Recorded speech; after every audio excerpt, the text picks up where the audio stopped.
Well, I just got done cutting firewood with my Husky 240 at that same area where we test cut it at.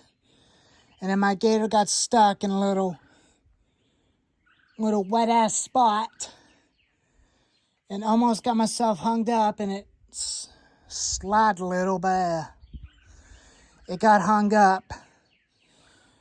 And luckily sticks are underneath me to get some traction. I got it on def lock and kept going backwards and forward, holding the brake, put it in gear, and kept going backwards and forward until it got unstuck and it finally got free. It was the same thing that had happened to me and my dad about 7 years ago when we used this little saw when we got the Ford truck stuck down in the logging woods. He got it hung up and he got it out of there because it was a full load of logs.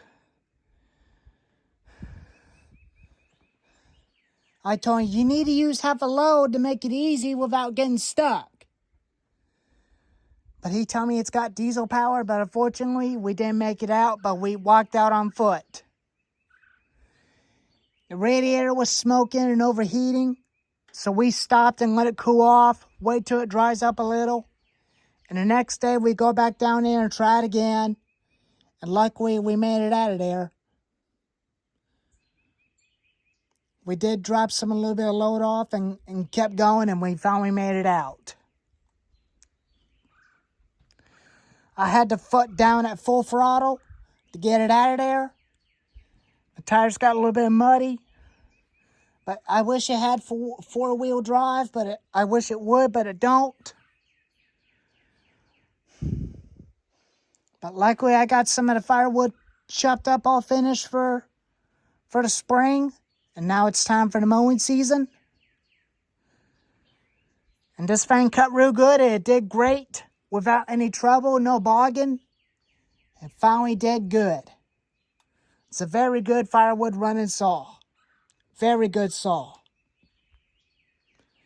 Well, I'm going to go ahead and put the gas up and get back to the house with the blower and trimmer and chainsaw. Wait for my mother to get home. We'll put a new battery in it. And we'll see how the John Deere riding lawnmower will definitely handle the back grass.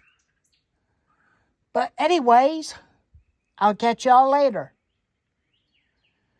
But if I would have had an excavator for that sloppy job, that would have been easy by getting logs out of there and stack them into the pile where I can put it in the back of the gator and haul it home. I'm just going to use some of the small firewood and some of the stuff I cut up for firewood instead. But anyways, now I'm going to go back home and drink me a bottle of water and let this thing cool off. Anyways, I'll let you know when I get a new clutch cover to order. And I'll see you later. But I also forgot to mention that I forgot to show you. If you're wondering about the Federlite Weed Eater, I finally took this thing off and took this part off to make it easy.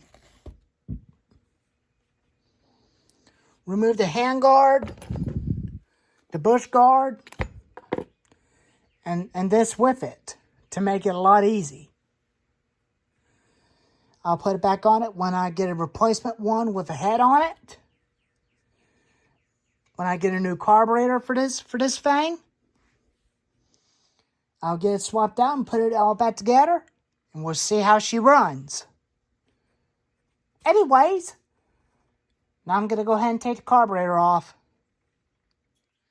Bye for now.